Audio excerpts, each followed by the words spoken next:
Good morning, good afternoon, or good evening, wherever you are. Remember, you have greatness inside of you. Welcome back to another Habs Daily News with your hockey coach, Guru Coach Frenchy. Today, episode number 134. What do you have on the menu, coach, today? First of all, we're going to reviewing the game Exhibition 1 between the Montreal Canadiens and the New Jersey Devils. Then I'm going to talk about Dadonov today. Finally, at the end, some update about Strampler have some injuries. Don't go nowhere. But before we start, you know the drill. You've been here before. Of course, you have to click on the like, subscribe to the Hockey Nation Live Show. Please leave me a comment. Tell me what you think about this episode 134. And let's dive in talking about the first subject of the day. So let's talking about the game between the Montreal Canadiens and the New Jersey Devils. First of all, the final score, Montreal Canadiens 1, the New Jersey Devils. The only score of the game came from Cole Caulfield. And let's see what's happening. A one-timer shot, guys, over the right shoulder of Blackwood after a great pass of the Mike Hoffman. This is the only one he did. And listen, Caulfield continues to performing under Martin St. Louis and the power play Montreal whatsoever. They have only 1 and 5. Caulfield will definitely perform during the upcoming season. Then I want to talk a little bit more. The players stand out for me and some disappointment for the Montreal Canadiens. Most of the players we're going to talk about today, guys, is all about the prospect. So the first player stand out for me, guys, is Kaden Cooley. Continues to performing now with the Montreal Canadiens. And for me, he is the number one best prospect for the Montreal as the defenseman. Let's see what he did yesterday. This is a game we never saw from him last year. Cooley can carry on the puck all the way. He gave a pass, possibility for the Montreal to have a chance to score. And let's see again how he carry on the puck. He's never been recognized as an offensive player, but now he's getting that kind of trust and belief on himself. And that's what he did last year in the WHL when he played with Edmonton All King.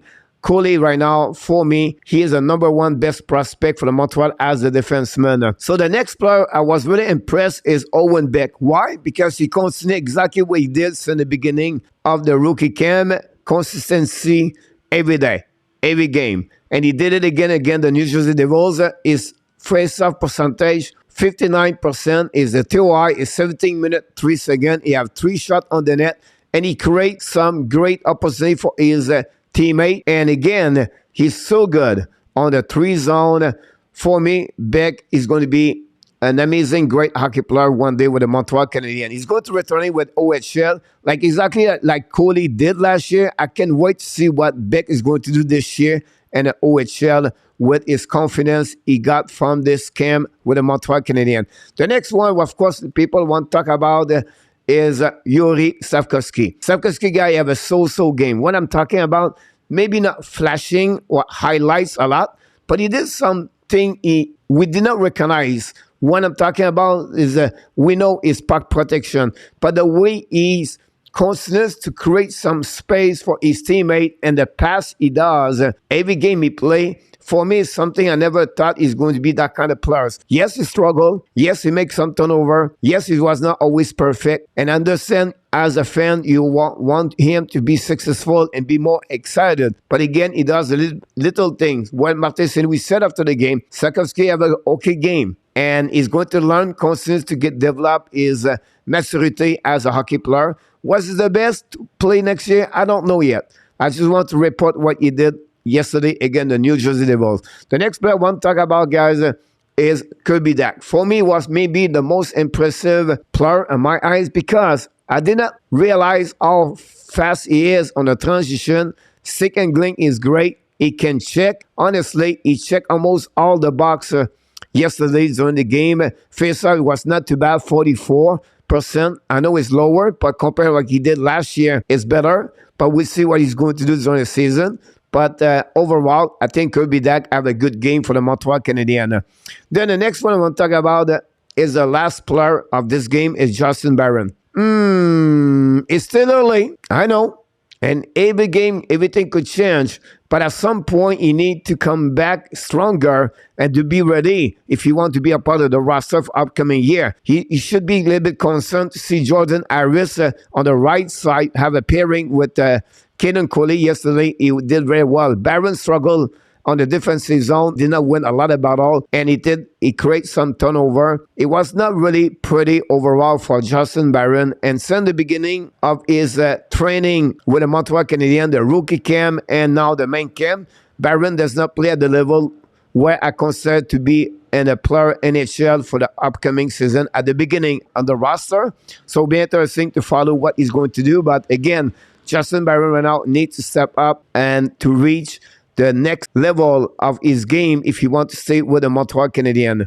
Overall, guys, I like what I saw. I know it's game number 1. Fans, relax, enjoy, and it's going to be get better. We saw, honestly, you have not much chemistry around. I really like, honestly, as a veteran player yesterday, Mike Hoffman game. I understand, but it's only one game. But overall, he did very well. And then Mike Madison played over 25 minutes for the Montreal Canadiens.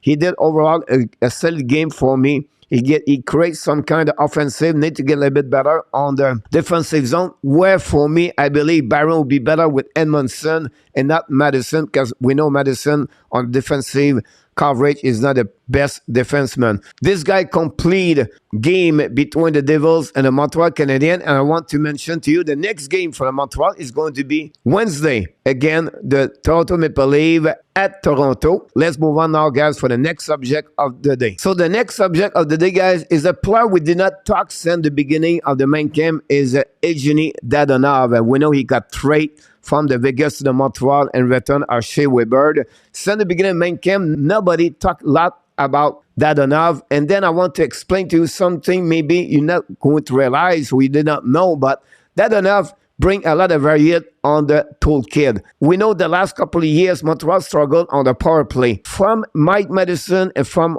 other players, they consider Dadonov is a great hockey player overall. First of all, the last 5 years, guys, you have a minimum of 20 goals per season. One season was only 55 games, but they already got 13 goals that year, so I'm pretty sure he's going to reach the 20 goals during that year. The last 5 years with the Florida, the Vegas, and the Ottawa Senators, he did very well. One thing we did not know pretty much is he's really a solid player on the bumper and power play. So what is a bumper on power play guy? Is a guy in the middle of the ice on offensive zone, the 1-3-1. So he's not on the flanker or on the board or the hash mark, but he's a guy in the middle on the slot for on the ice. So he's really great to distribute the puck and to anticipate the play. For the last 3 years, guys, with 3 different teams, that was the formation on their power play. With Florida, he was between Huberdeau and Hoffman. Barker was in front of net. With Ottawa, it was between Patterson and Souza. Tkachuk was in front of net. Finally, with the Vegas last year, it was between Jack Eichel and Pacioretty, and Mark Stone was in front of net. So just give you an idea where Dadonov could contribute more for the power play for the Montreal Canadiens for the upcoming season. For me, one, it will not be on the power play. To play an even strength, I create a line called the 3D. What are you talking about? Yes, the line of Drouin, Dadonov, and Dvorak. And you can possibly,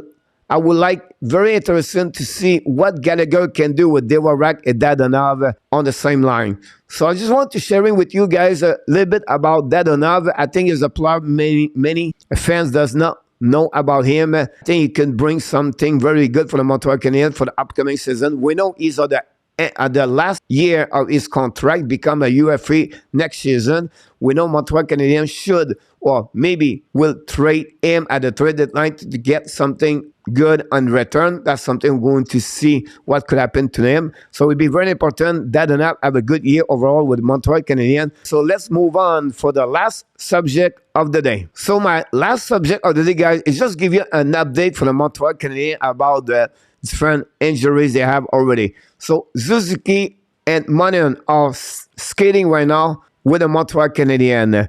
Of course, Monahan did not get the okay to go back at 100%. And we know Suzuki right now is a day-to-day. It would be possible be returned next week at the end of the week. Josh Anderson is around. We expect him to be a day like Suzuki. So something we're going to follow with Anderson. No words about Joel Edmondson. And we know Jake Haven is already back with the Montreal Canadiens. So this gives you all the update we have for you guys for the injuries for the Montreal Canadiens. It does complete another episode of the Habs Daily News. Here we go, guys. That's it for me for the Habs Daily News. Hopefully you enjoy it. But before we leave, we invite you, don't forget, please, to click on the like, subscribe to the Hockey Nation Live Show, and leave me a comment. Tell me what you think about this video. And finally, I wish you an amazing, great, blessing day, everybody.